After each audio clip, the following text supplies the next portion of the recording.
This is Transqat, a safe space to stand. Transgender issues, queer people, respectful conversations. I'm host Clare McCarthy. Welcome to Transqat.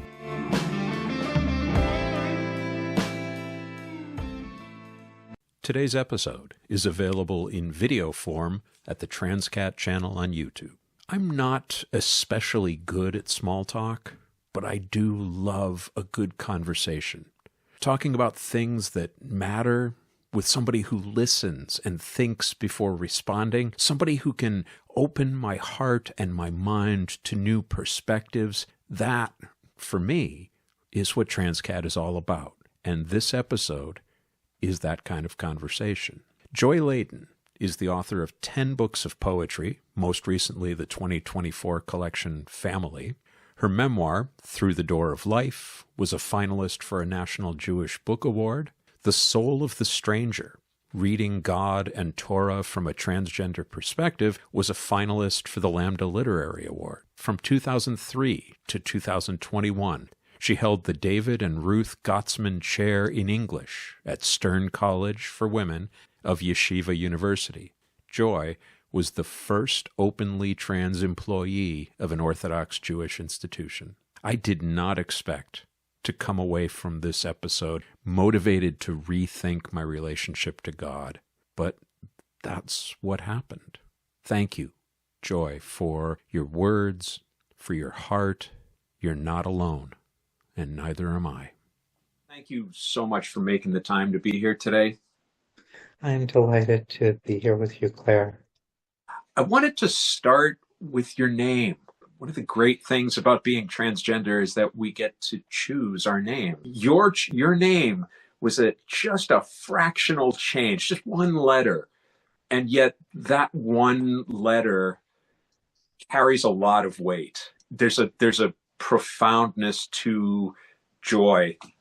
And I just wondered if we could start with talking about that a little bit, your choice. Yeah, that's a great question. I don't know why, but I've never been good at naming. I had a series of turtles as a child, and they all gave them all the same undistinguished name, Jimmy. My poems, I think, mostly have quite boring titles. I admire poets whose titles are more interesting. I tend toward the one-word title. And when I was starting transition, and I picked several really wrong female names, like so wrong that people begged me to choose another name. They said, "I'm really trying." For example? No, we don't. No. We don't. Okay. We don't say those names. Okay. They work enough. for other people. I don't want to diss anybody else's.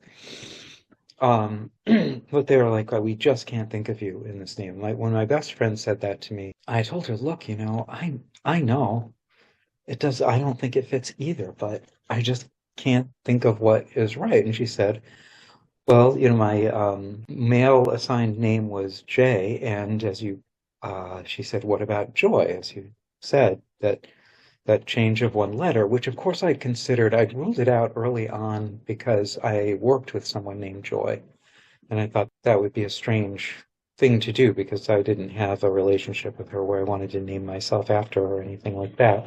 The objection that I gave to my friend Annie was, people are just going to burst out laughing. I'm the most miserable person I know right now, and to introduce myself as Joy is just oxymoronic. So she said, "Well, actually, I think it fits because to me, you're not changing that much. You're just opening up a bit in the middle." And I thought that was beautiful.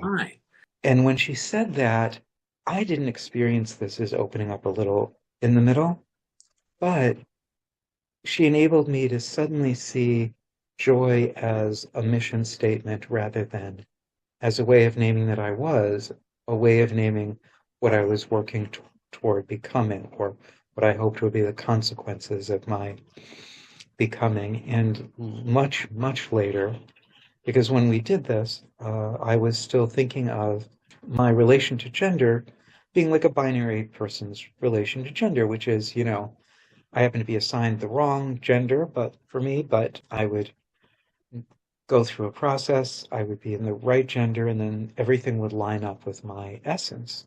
Later, I realized that, as some people had tried to tell me before I started, the process of becoming wasn't just a way of getting from one side of the gender binary to the other. It was actually a lifelong process. And then I realized, well, actually, it just is a lifelong process for human beings. And so thinking of my name as a name of a trajectory or a goal or a destination, in other words, a name of a process of becoming, rather than trying to name what I always was or essentially was, that made a lot of sense. It's aspirational. I was closeted for 55 years. In your memoir, in particular, you talk about the developmental and psychological damage that does to a person. But during that time, when I would cross dress, I had a name for myself. And when the time came to transition for real, I realized that I had passed beyond the point where that really was me anymore. So I kept her name as my middle name and chose Clare. Oh, And that was my way of showing honor to that young woman. that's so beautiful. So a little bit about your transition, just so folks have a sense as we get talking here. When you came out and decided to start transitioning, you were married, you had children, I was in my mid 40s. and it didn't go well. Well, when I had come out to the woman I married while we were sophomores, she didn't understand, and I couldn't explain. There was very little, there was no internet, there was very little language for talking about this. But so we came to a bargain. She said, I can't be with somebody who doesn't look like a man, which is kind of the definition of a heterosexual woman. It's completely reasonable to say that. But I don't care. I don't know what you mean by feel like or identify. She said, I am a woman, and I don't know what this means, what it means to feel like a woman. I just know what I feel like to be myself. And so I don't care how you feel, but you have to live as a man, as I would now say. And I thought this was a great deal because I didn't think anybody could know about me, would know that I identified as female and still love me, and she did love me. And we were both really young, and both from childhoods that featured abuse. And so neither of us recognized this as a structurally abusive relationship. But to say to someone, I'll be with you as long as you aren't who you are, and for me to say, wow, that sounds like a great deal with me, to me, because nobody's ever, felt like nobody's loved me that much at all. So I'm too scared to go somewhere else. I think I was also because she was transphobic when she said she couldn't be with anyone else. And I don't mean in a political sense, although I think maybe that too, but when she was talking then, there was no politics really of transphobia. She really was as upset by gender boundary mixing as I was by like spiders, It's just feelings. And Right. so, but I think that was the reason I stayed with her, because I was terrified of becoming a self I didn't know. I didn't know if I could become it. My head was filled with, well, really the idea that I could only by becoming myself, by living as who I was, I would just be monstrous to everyone. I would be unlovable. Yeah. And so being with somebody who was giving me that kind of binary, live as who you aren't, and I'll love you, or live as who you are, and we're done, helped me keep myself from transitioning because it raised the stakes so explosively. And I was so scared. I didn't believe that I could be loved living as myself. I did think that I would be monstrous. I couldn't imagine a future for myself, and I didn't have enough. And this touches on what you were saying about developmental issues. I didn't have a robust sense of self. I didn't know what I meant by I. When I said I, what was going on inside me was something like, I, which I know to you, refers to this male persona, which in fact is the only self that I've ever lived, but which I disidentify with and am dissociated from. I wish that when I said I, it would mean the self that I feel I really am, but have never actually lived. So there's no way you could know it. So I know you don't take my meaning of I that way. And I'm not even sure if what I mean by I that way because I don't know this self. So that was a lot of work. I certainly had that experience as well. And for me, resentment came into that gap between the person and the persona. People who were sincere about expressing friendship, love, something in my brain was so focused on that disconnect that I would resent. How dare you say that when you don't know me? And it became, I couldn't trust when somebody said, I love you. You're a good friend. Exactly. Who did they love? Yeah, because that's not me. Well, I mean, it's sort of me, but that's the developmental problem. So when it came time, I don't know if this was your case too, but when it came time to transition, it was really just because I was getting sick. I didn't realize it. I thought it was all gender dysphoria, but I think gender dysphoria, which was intensifying, was triggering and possibly precipitating the illness that has now advanced to this point. I know a lot of trans women who transitioned in middle age the way I did. They just hung on as long as they could, and they have terrible health problems by the time they started living as themselves. It took an enormous toll. So because of children, because of my own terror, I just felt like I can't transition. I shouldn't transition. I've always been scared of transitioning. And now it's going to cost me everything. But even worse than that, it's going to hurt people I love. So I just kept hanging on. And I think I would have just waited until I died one way or the other, except for this illness, which was making it these episodes of intense illness, like passed out while driving. I was diagnosed for some years with MS, but it was clear to me that I couldn't live as a man. It was externally clear because my ex didn't believe me when I said I can't do this. She said, well, you've done it all your life. What's different about now? And sure, I understand that it's painful, but we have children. Being a parent means you don't put your feelings ahead of what's good for your children. This isn't going to be good for your children. And she was right about that. It was not good for my children. But I was also the support of the family. I was no longer functional. And I had an external sign of that. She could see that I was just getting sicker and sicker. So the illness saved me.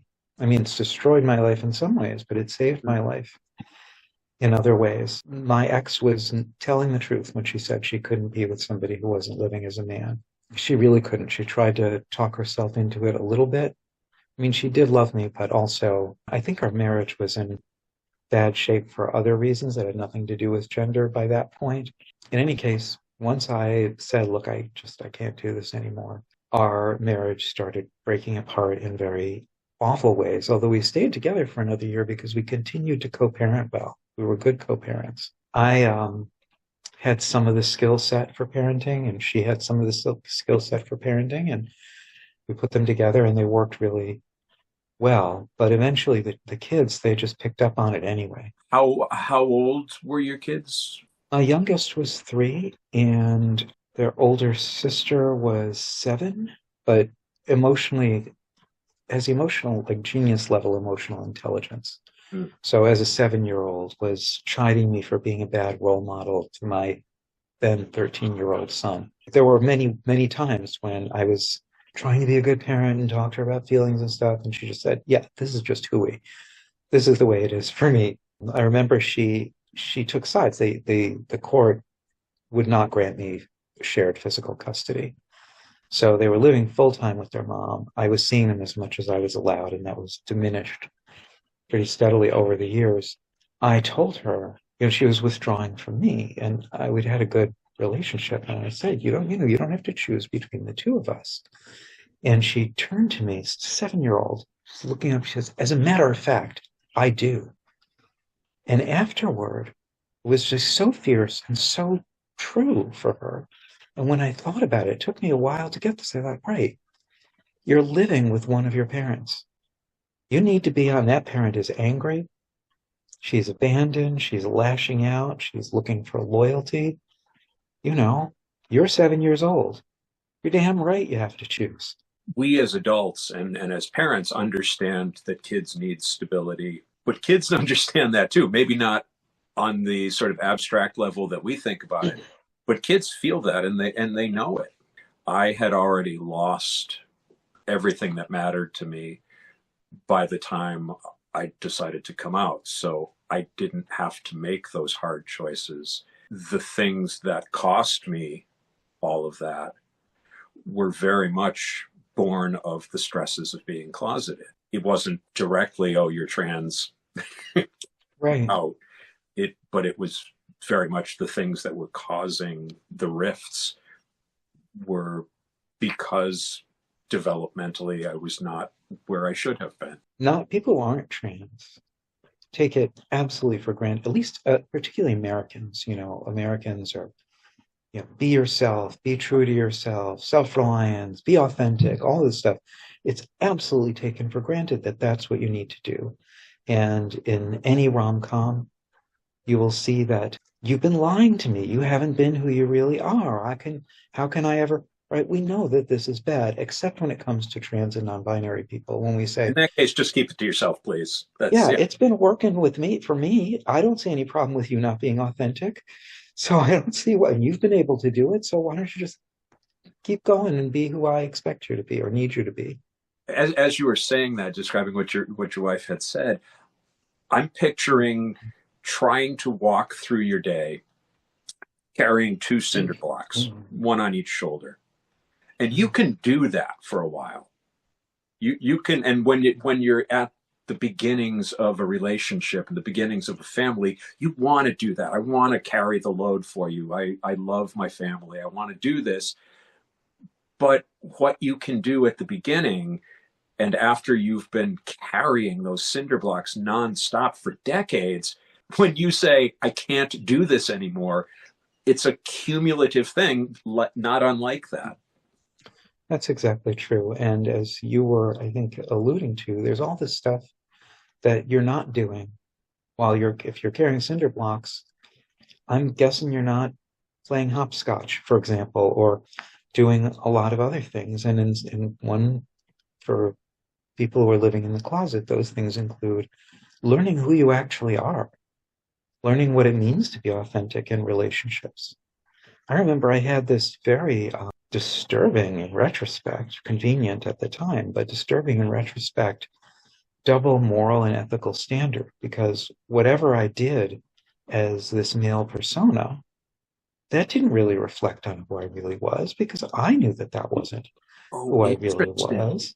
There was a real difference between the way that I wanted to see what kind of person I wanted to see myself as being and the kind of person that I often actually was. And once I started living as myself, I realized how sick I was of lying all the time. I didn't want to lie to myself anymore about how I was either. I'm like, if I'm becoming myself and other people are suffering for it, I damn well better be the best version of myself that I can be. I better be somebody who it's worth becoming. And that meant learning to be honest in a way that I hadn't before. And I was delighted to not be lying. I was drunk on the truth. I think a lot of us are. I think that's why we often disclose way too much in transition, particularly early transition. Yes. Yeah, because it just feels so good to find, hi, I'm so-and-so. Let me tell you all about the things I would have kept secret before. My therapist, of all people, finally said, you know, you don't have to tell everyone everything. I said, but I thought I wasn't supposed to hide and lie anymore. He said, yes. However, there's such a thing as privacy. And I said, well, what's that? I didn't know what privacy was because I thought that it was just you either are hiding yourself. I never had a self that was true, but I decided what to share. So I thought, well, transition must be the opposite of the way I was. So now I have to be all of me all the time in every conversation. As you were struggling with, as you say, decreasing access to your kids, you were compelled to dress in male clothes when you saw them, which in your memoir was just heartbreak, what the clothing does to you, compelled to go back into boy drag, for lack of a better word. It's more than demoralizing. It can be crippling. Well, it felt like an act of self-erasure. I had a very tenuous sense of existing as myself, very tenuous. And even to this day, I can't wear pants without feeling like I've lost a visual confirmation that I'm there. So that's not the way it is for everybody, obviously, and there's no reason that it should be that way for everyone. But that was one of the wounds that I'll probably carry to the end. But so I had to choose between, in order to be with my children, in order to be the parent they needed, but also, to express my love for them and to show that I was willing to keep showing up no matter what, that they weren't losing me. My transition didn't mean I was becoming somebody other than their parent, right? It didn't mean that they were losing me, even though, as I came to realize, they were losing the me that they knew. They were losing the father that they knew, the male aspect of me. And I love people as I know them. That includes their bodies and their gestures, it's the whole package. So there's a grieving process that goes along with it. But I wanted them to see, and of course I was desperate to be with them. I couldn't believe I couldn't be with them all the time. I would be there. And if I had to be there in a way that was uncomfortable for me, well, I would do that. It took quite a long time, and with each of them there was a separate process in consultation. It was always too soon for my ex. Legally, she had no right to demand this, but when your ex says you do this and it'll damage your children, you should pay attention to that. Yes. There were other things she said that I was not a good single parent, and she was like, "This isn't good," and "You're always criticizing my parenting." But with this, I took it. I was afraid that being myself. I was always, from the time I was a kid, I thought, if people know who I really am, it will hurt them. Not only will it be bad for me, but it'll hurt them. And so I completely believed that. And then gradually I waited for the kids to give me the sign of that it was time for them. For my youngest, it didn't really make very much difference. For the older children, it made more of a difference. Obviously, if you're a 13-year-old boy, and he was close to me, I think he was counting on me as a role model, but also as a male companion in his adolescence and afterward. And, that really was awful for him. He didn't cut me off, but it was not, I was not the parent that he needed in that kind of way. And for my daughter, she was so emotionally smart that she could feel all the feelings that her mother had and all the feelings that I had. And that strain was awful for her. I don't think that the trans thing was that bad. And I think we've probably noticed this also. The gender if we're transitioning towards someone's gender, it's often easier for that person, not always, but it feels like, oh, you're coming closer to me in some ways. And for the people where you're transitioning to another gender, it feels like, oh, we had this in common, and now you've turned your back on this thing that we shared. So does that mean you're turning your back on me to some extent? Yeah, you've written very eloquently about you and your son going through puberty at the same time in different directions. I can see where that would hurt. I wonder if you would allow me to read one of your poems. Of course. Thank you. So this is from your most recent collection of poetry called Family. Well, this is titled The Last Time I Saw Him. He pretended I wasn't there. We were inches apart when he opened the door. It was morning, or maybe afternoon. Cool, but sunny spring or early fall. His eyes never flickered toward my face, hovered in the space over my right shoulder. He must have seen the stubbly fields behind me, and maybe the tree, and maybe the tree house where ghosts of childhoods unscarred by me eternally snack on ghosts of apple and cheese. I kept smiling up at him as though he'd answer my greeting, hoping I'm ashamed to say, to see some strain in his face, some struggle not to notice the parent he erased. In the house behind him, a dog was barking. In the paddock beside the muddy pool, two slow horses paid no attention when he turned his back. Thank you. There's a narrative that the other side puts forward that what we do is reckless and thoughtless, and it's not. I imagine, if anything, we as trans people tend to overthink it because it's been foremost in our brains for so long. And that, And I want to acknowledge that there are people who transition and for one reason or another realize that they're not better off. This is not working for them the way it works for other people. Sometimes that has to do with the difficulty of being openly trans. If you transition to living as a woman, as many women know, that's not the easiest thing. If it's associated with, well, now I can't get a job and I can't find a place to live that won't kick me out. I mean, there are a lot of disincentives to becoming ourselves as trans people. There's a lot of opportunities to get off that train. And I would, like to point out also that there are children who don't question their gender, their maleness or femaleness when they're young, and then they find themselves growing into male and female lives that feel very wrong for them.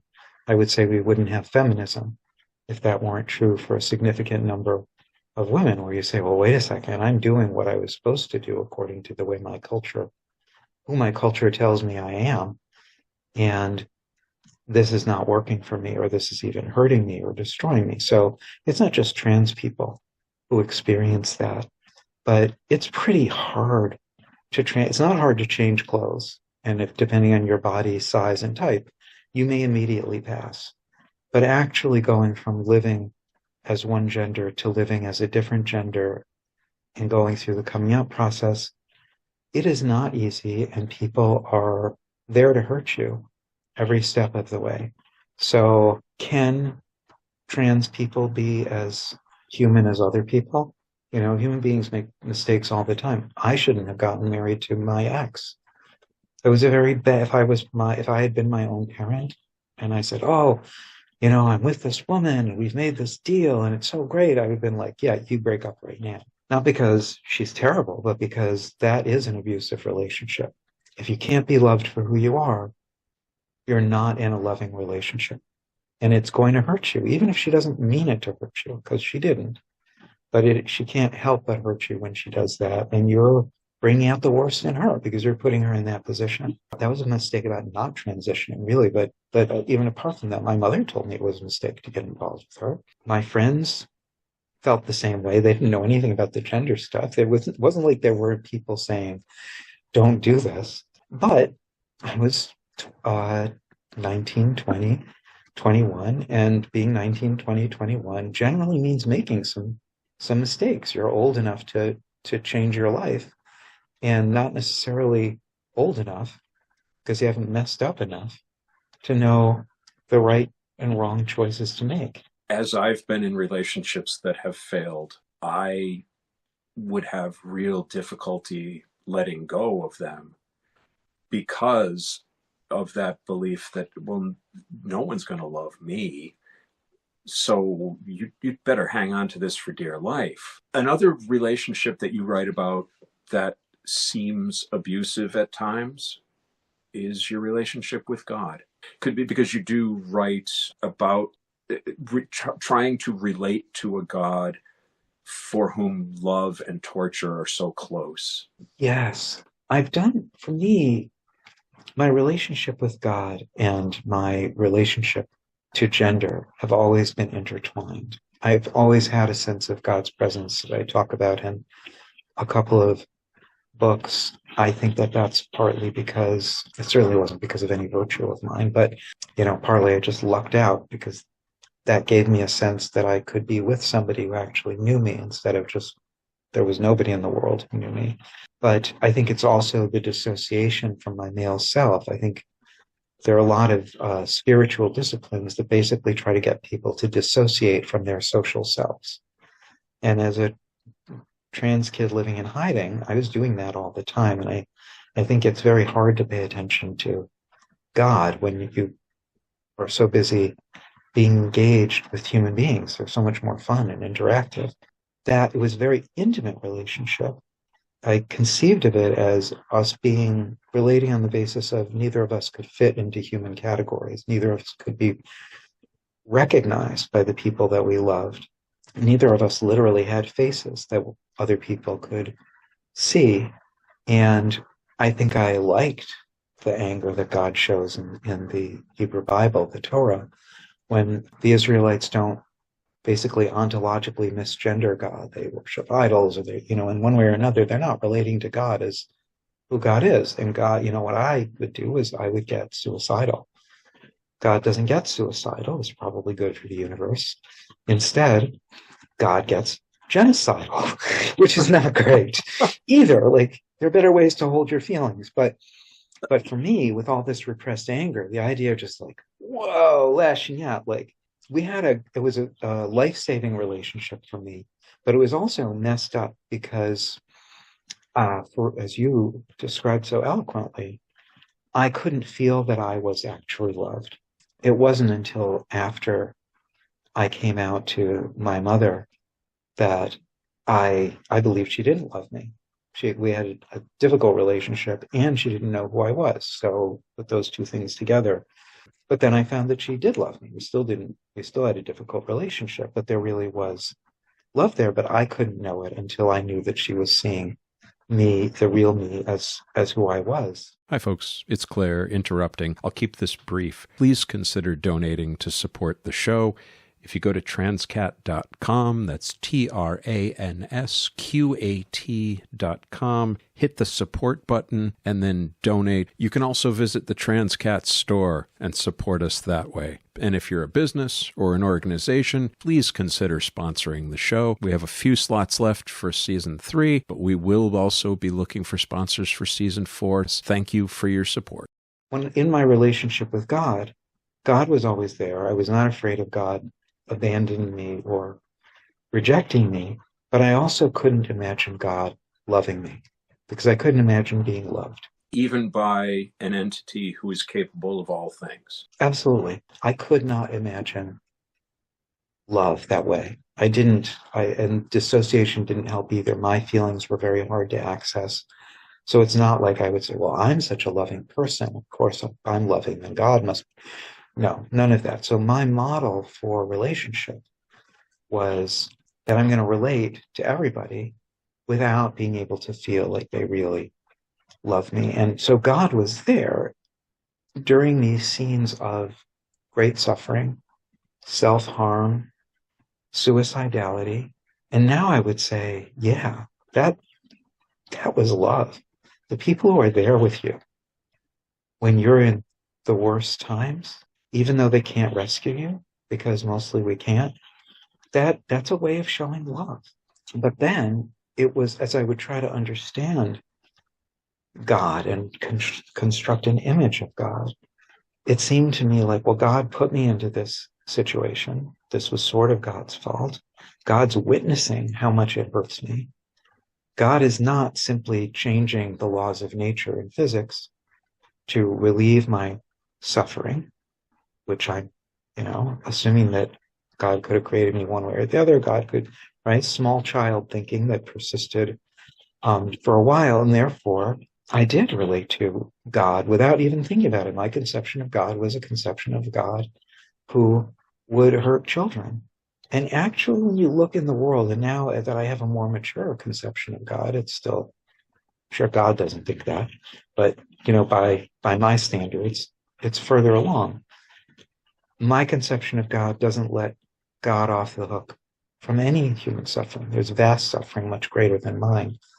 And I can't understand a world that exists without the divine. To me, the world comes out of as an expression of the divine. And so God is there for all of it, which is a good thing, but it's also the way it was when I was a kid. So now I would say God is with us in all of this. And might I wish do I really wish that God was controlling human beings? Well, no, I just wish that I could control human beings and say, I'm going to change this. Right. It's the wish thing. We think we know how to fix the world.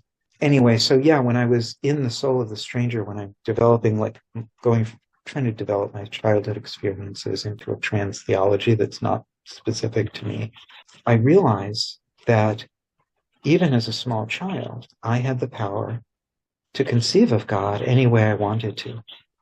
God never protested. When I imagined God as obviously not loving me, despite being there with me, God didn't say anything. God allows us to conceive of God. If you want to conceive of God as somebody who wants you to brutalize LGBTQ people, God won't say anything about that. During the Crusades, God didn't protest when all of these crusaders would slaughter villages full of people. God gives human beings this incredible power over how we will conceive and relate to divinity. And that can make it very, very hard to get beyond the limitations in our own that are built into our own conceptions. If I wanted to access God's love, which I could intellectualize about, that wasn't a problem for me. But to really feel God's love, I had to overcome my own conception of divinity. God is just there. So one might almost say, she said cheekily, that God transitioned for you from one image to the other. Absolutely. And that was I would say even like, yes, I would say my conceptions of God transitioned and my relationship with God, like other relationships, they should change. yes. And I was kind of stuck in a childhood relationship or one of those developmental issues. When I was living as myself, my relationship with God needed to grow up. My conception of God needed to grow up. To that end, I wonder if you would Yeah. read A Friendly Visit with God. Oh, yes. A friendly visit with God. How was your day? No, don't tell me. There was evening, there was morning. You had a hell of a time disentangling light from darkness, consciousness from slime. You want to talk, but your voice, frankly, makes me feel like a bush on fire. It would be better if I could look you in the face without dying. I'm sure it's a nice face. I'm sure you wish, once in a while, someone would tell you that. I think it's sad you can't go out to dinner, snap a selfie, forget. You're here, I'm here, and you can't understand why I can't understand what you're really saying. And I can't remember why I thought tonight would go better. It's just that when I think you're gone, part of me starts crying. Please turn out the light. Please turn on the light. I'm sorry, I destroyed the entire poem. I have said both of those things, actually. I've prayed for death, and I've also prayed to have the light turned on. Trying to make sense in that silence, in that absence. Certainly my relationship with a God has changed as well. But when I was a kid, I prayed every night to make this right, to just, I'm not even saying you made a mistake here. I'm just saying, please, let me wake up tomorrow the way I'm supposed to be. And how one deals with that silence, that what seems like an absence. Yes. And I think that one of the things that I've learned, in addition to God's vulnerability, which is on display there, if you think about the difficulty God has being noticed, really being noticed, like would any of us act the way we act if we were actually conscious of God's presence in us and around us and in other people all the time? Would one single thing that we do be the same? So we're always consciously or unconsciously cold shouldering God, relating to idols instead of relating to God, struggling to recognize God at all. And God is always standing there saying, what's the issue here, people? You wouldn't exist without me. So, what do I have to do to get your attention other than like creating you and the universe? Is, what do you want for an encore here? Yeah, but what And have you done this week, God? right, exactly. We want the exceptions. We don't want the rule, because human beings focus on what changes and not what stays the same. But also, I've come to realize, and I think that this is a thing grown-ups have to realize, parents have to realize it. Your kid, my daughter, when she was a baby, she had colic. And she would just scream and scream and scream and scream and scream. And the one thing I could do was hold her. I would hold her screaming for hours. Presence is often what we have to give. Could she recognize my presence? I think she probably did recognize my presence, but it didn't make her stop screaming. Right. It wasn't a magic bullet. God's presence was always there with me. I felt God's presence there with me, but it didn't take the pain away. It didn't take the confusion away. It partially alleviated my loneliness, but it wasn't really, in terms of being a childhood socialization, not really everything that a kid needs. But God was always there. And I've come to realize, I don't know what else God would say. Should we each get 1 minute? Imagine after death, God says, all right, you got one question.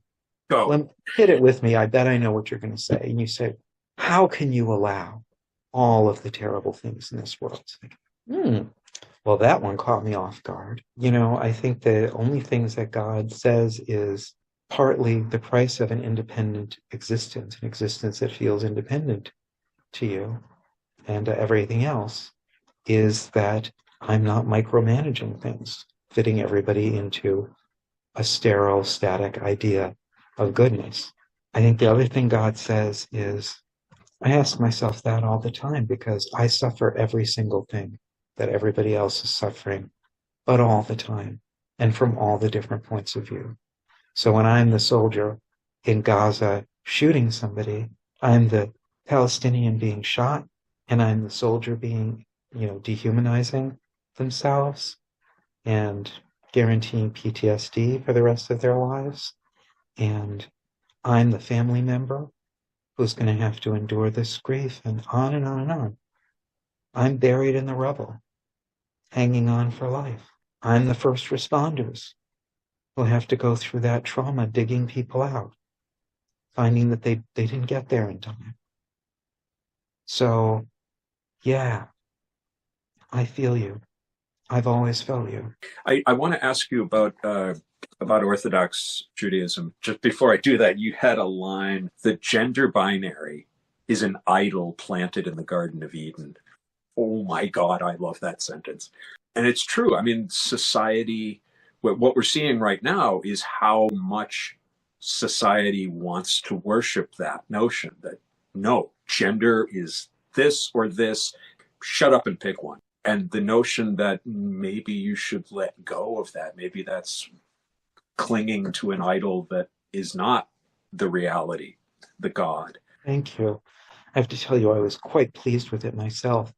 And I didn't interrogate it the way I would later. I've since done a lot of thinking about idolatry as part of the trans theology stuff. So when I realized I had to outgrow my childhood conception of God, I realized, yeah, I did feel God's presence. I had the sense of closeness. I also needed to feel that God was like me. So I had an authentic relationship with God in some ways, but an idolatrous relationship with God in others. I had to imagine that God felt like me. Oh, boo-hoo, I can't fit into human categories. I'm all alone.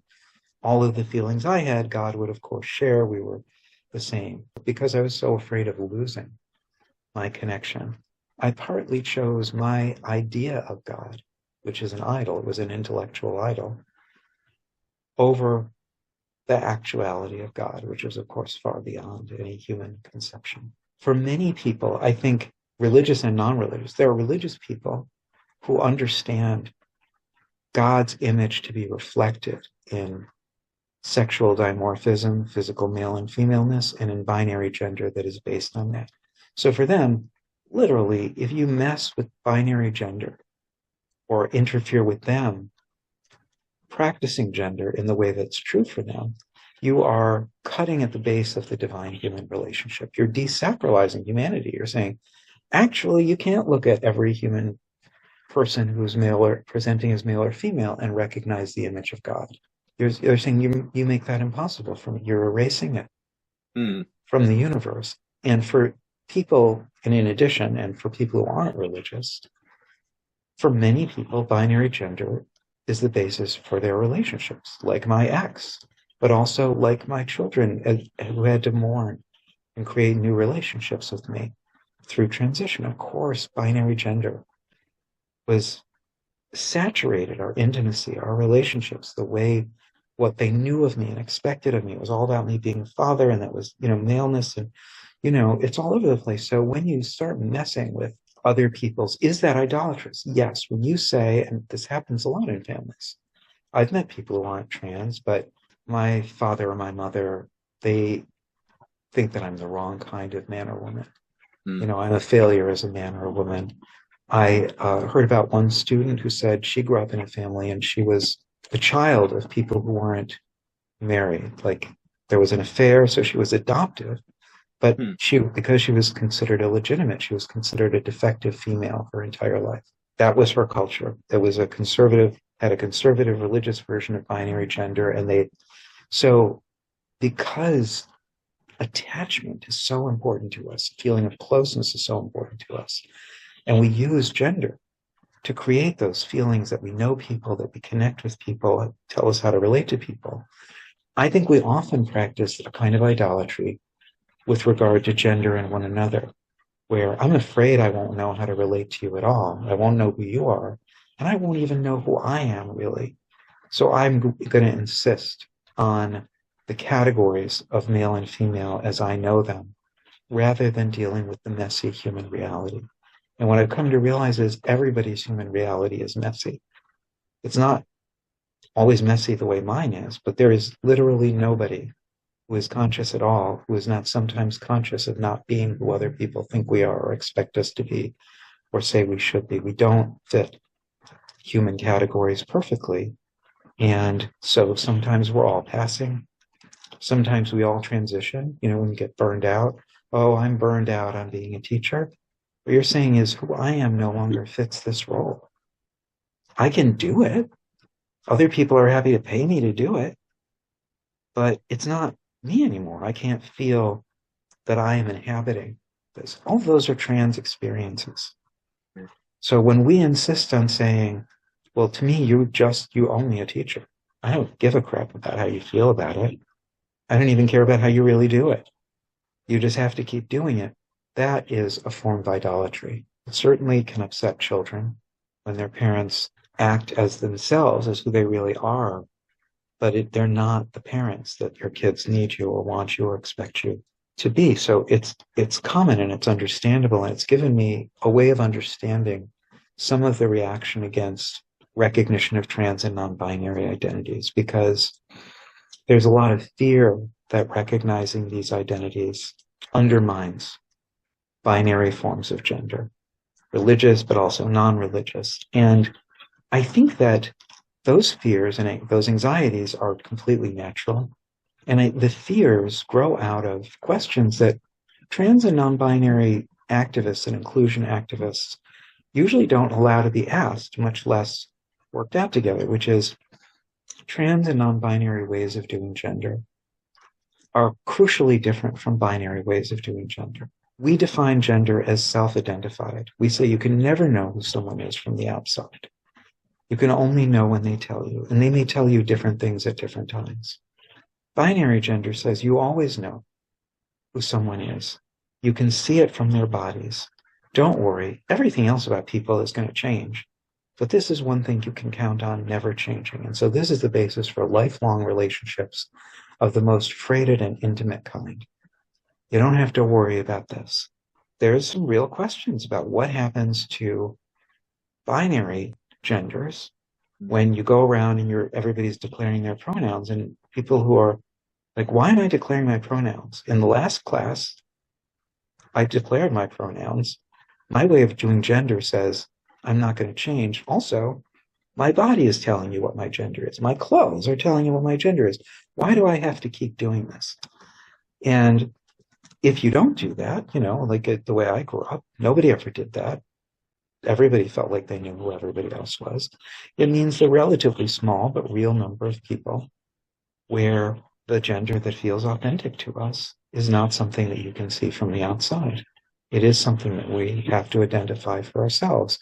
So it's a real question. How can we make space for both of these ways of doing gender to live together without anybody having to sacrifice? So how can we shift from saying there's a right way of doing gender and a wrong way of doing gender, which is binary thinking? And I see trans and non-binary people saying that. Any way of doing gender that erases trans and non-binary people is the wrong way of doing gender, obviously, right? It's unjust. It's not true of all of humanity. And of course, we see binary people doing it, partly because that's the nature of binary gender, is to say that we're a sexually dimorphous species, mostly. We always round up to 100% when we have small differences in human beings. And so that's the right way of doing gender. And we're terrified of losing our way of doing gender. Everybody is terrified now of losing their way of doing gender. And partly it's because we don't talk about how we can deal with these conflicts between them. You have to create a classroom where people feel comfortable asking questions. You have to create a space where the rhetoric gets put aside and the fear gets expressed and then put aside. And then you deal with the actual, how might we resolve a situation where I'm not asking you to give up anything about your life or your beliefs, and you're extending me the same courtesy. It's something that we do when we talk about organizational change and who the stakeholders are. And let's get all the stakeholders in the room and let everybody talk about their concerns and their issues so that we can come up with a way of making this change. It's not going to work perfectly for everybody because literally nothing ever does. There's never an organization where it's ideal and then they decide to change. Change always messes up some people. It's not about there being perfection, but it's about acknowledgement that nobody's way of doing gender supersedes anyone else's, but nobody's way of doing gender is at risk of being erased. They all are acknowledged. They can all be voiced.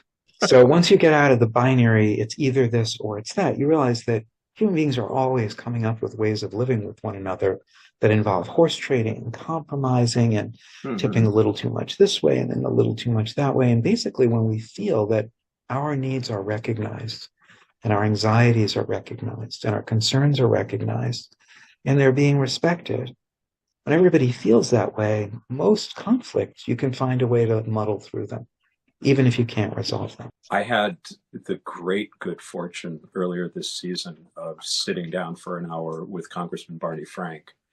And so that notion of the politics of it, the give and take, which means you actually have to listen to the other side and see, okay, well, what is it that they're saying they want? What I need, how can we move together for a little part of that road? And one of the things about being a Jew is you grow up being taught, an American Jew, that your needs will never be understood.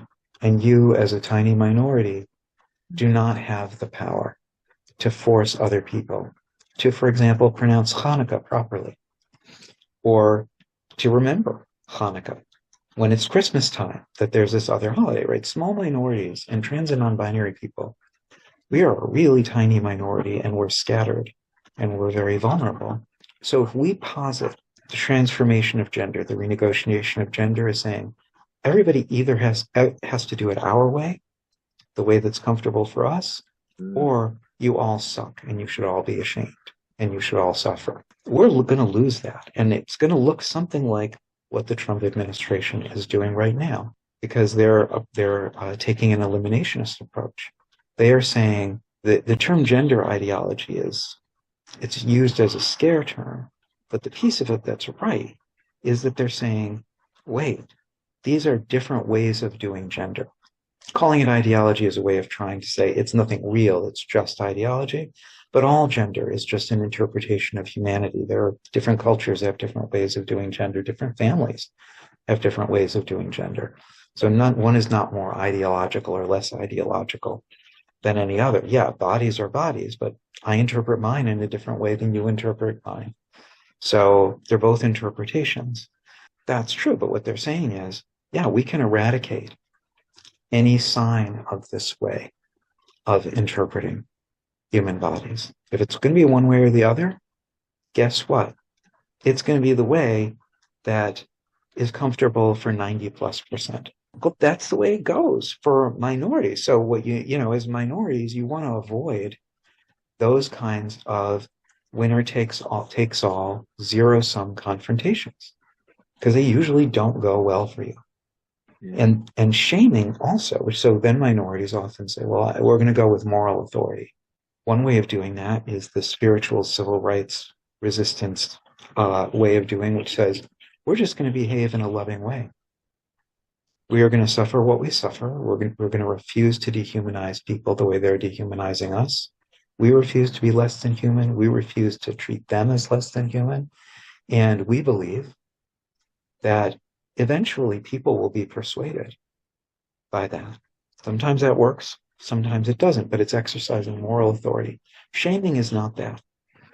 And shaming has become, particularly because social media makes shaming so easy. It doesn't make being an exemplary person very easy. It doesn't make loving easy, but it makes shaming terribly easy. Many trans and non-binary people who are angry and hurt, shaming is one way we can punch back. It's a way people who don't have power can punch back. Well, I can't actually affect change, and I can't change how anybody does gender. I don't even want to. That's being a dictator. That's not democracy. But what I can do is I can make you feel like crap.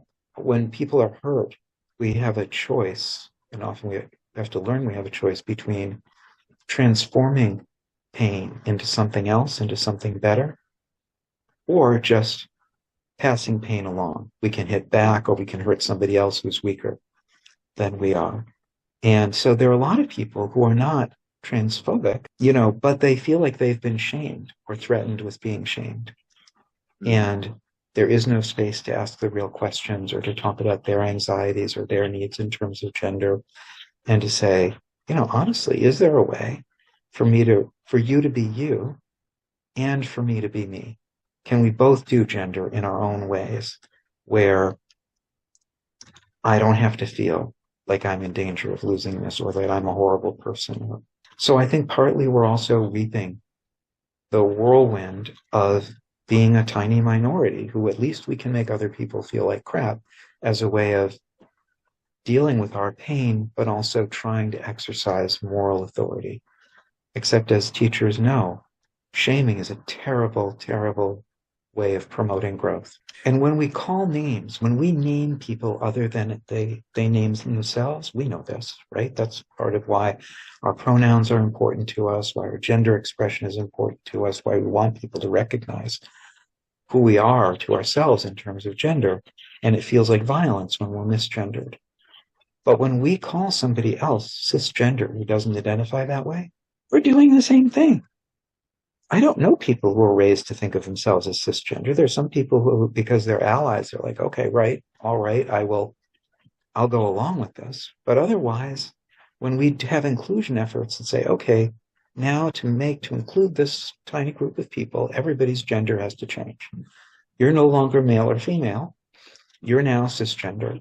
And cisgender means being completely in harmony with your assigned gender role.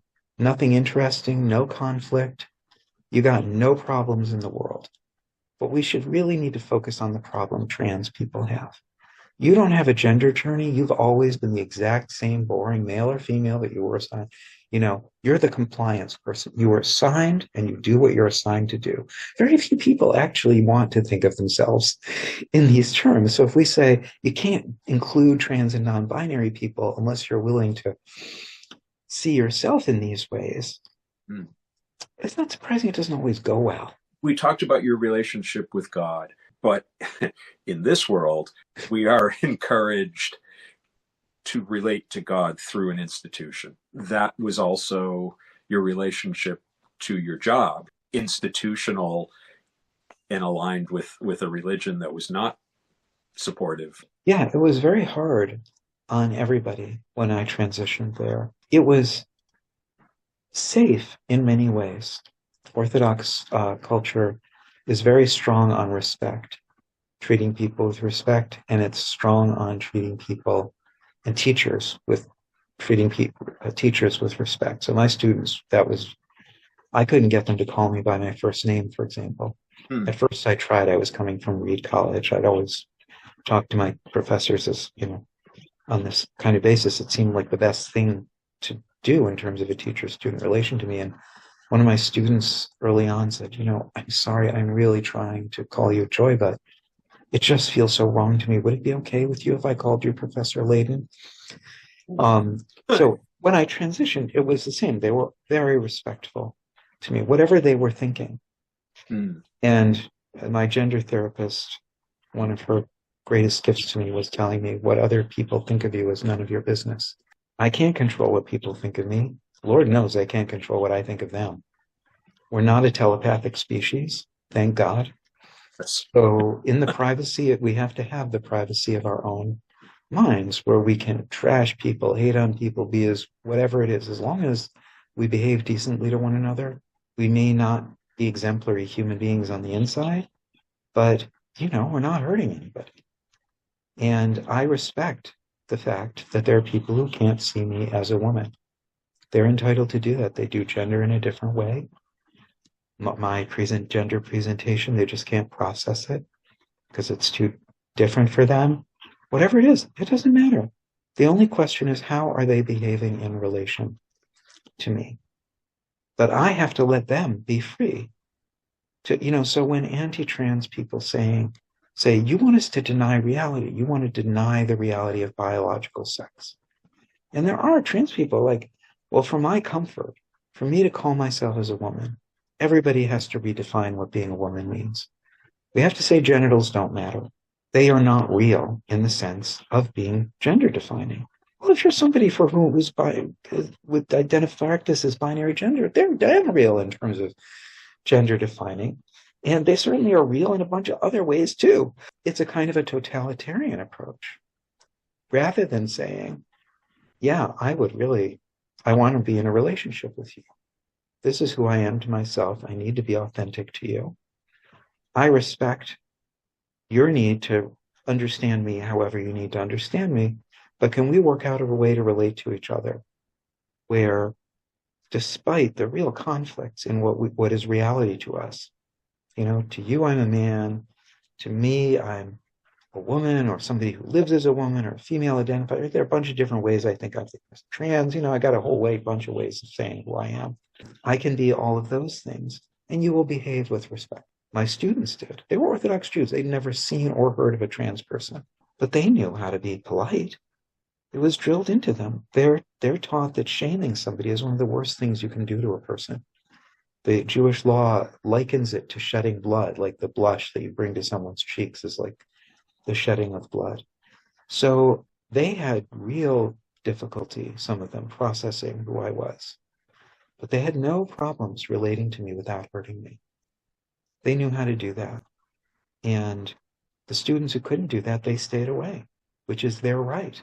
So that's the kind of space I think we all need to create with one another. We know how to do it around other things.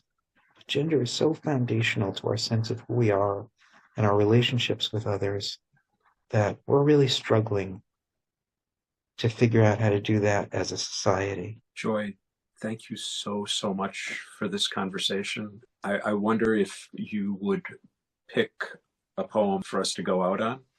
Thank you. I will. And before I do that, I just want to say your reading of that poem was phenomenal. I'm really grateful. This is a weird poem to end on. It's called The Whiteness of Love. It's a poem that reflects my very belated struggles to come to terms with my own whiteness and the way that it's always shaped my life, because part of being white, part of what you get when you draw the white card in this society is you don't have to think of yourself as race. You don't have to think of yourself as having a race. Other people, though, they have race, but you're just you. So when I finally, it was very late, it was around the killings of George Floyd and other police killings of Black men had been going on for a long time, but they'd been going on outside my notice. I started a long process of wrestling, and I thought, how am I going to get a handle on this? Because this is weird. I realized I need to see my entire life differently. And so for a while, I just stuck the word whiteness into every poem I wrote. I thought if I say whiteness often enough, it'll stop giving me the willies, and I'll start being able to recognize all the places that it's in my life. And so this was one of those poems, and I'm reading it here because one of the difficulties with gender is changing the way we do gender from any side. However we do gender, dealing with people who do it differently, changing it. It's because it's always been there for us. So it's hard to recognize all the ways it affects our life. So we all have just like for me, I would feel my whiteness when I was with Black people, but otherwise I wouldn't. There are people who only feel their gender as gender when they're with me. So and that's uncomfortable because they're not used to feeling it that way. So I wanted to read this as an example of how tangled up these categories of identity can become with our intimate ways of relating to one another. The whiteness of love. I remember the whiteness of my mother's love, the coupon clipping whiteness of her lower middle class love, the brown, round injustice of the pennies she clutched, and the white-knuckled fingers of love. The white house on the all-white street of the all-white neighborhood of our love. The whiteness of her childhood depression and the whiteness of mine shone like lights in a closet we dared not open. No one could look at the motions we went through and say they saw anything but whiteness and love. Even when we were alone, whiteness kept us under surveillance. Eyes disguised as carpet stains watched my mother and I rehearse the whiteness that was to me invisible as love. I played a child playing a child, my mother a mother, stirring milk, vanilla, sugar, and flour into cupcake batter, mixing the ingredients of our white world into the whiteness of love.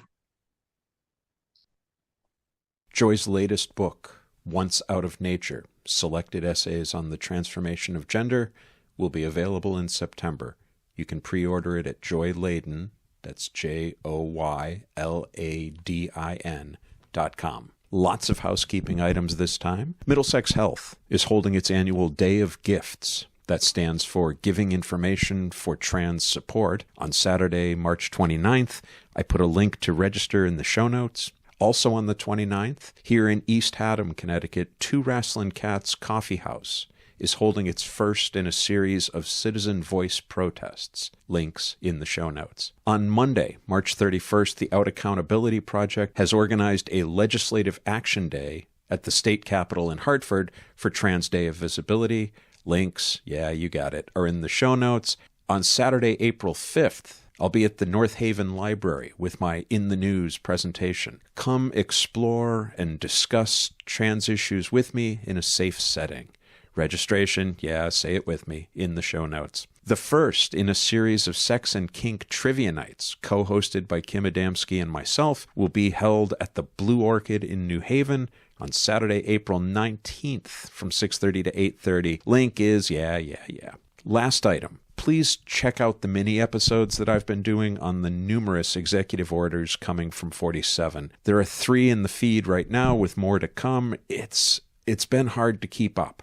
And we've reached the point where various cabinet secretaries are beginning to implement these orders. It feels like raw sewage is geysering out of the toilet. The water level in the bathroom is rising fast, and we're all in danger of ending up like Shelley Winters in the Poseidon Adventure. But we stand. Together, we stand. This has been Transqat. I'm Clare McCarthy. Thank you for listening. Let's talk soon. This is Sadie McCarthy. I'm Claire's niece. And you've just been listening to Transqat. It is made by one of my favorite people in the world, Clare McCarthy. Transqat is a production of Transqat Enterprises, LLC. Copyright 2023, all rights reserved. Join us on the web at transqat.com. That's TRANSQAT.com. QAT.com. QAT.com. There you'll find links to Transqat, the blog, writing projects, speaking engagements, and our PayPal donations page. Please consider supporting our mission with your monkeys. Your monies. Your monies. not monkeys. Please consider supporting our mission with your monies. Any monkeys will be gratefully received as well. Follow Transqat on Instagram, Facebook, Twitter, and YouTube. On TikTok, we are at The Real Transqat. Want to tell your story on air? Or ask Claire a question? What is the deal? She has all the answers. Or suggest a guest or topic for an upcoming episode. Use the contact page at the website or email her directly at crmtranscat@gmail.com. crmtranscat@gmail.com. And thanks for listening. Thanks for listening. Thanks for listening. Thank you for listening. Thanks for listening. Thanks for listening. Bye.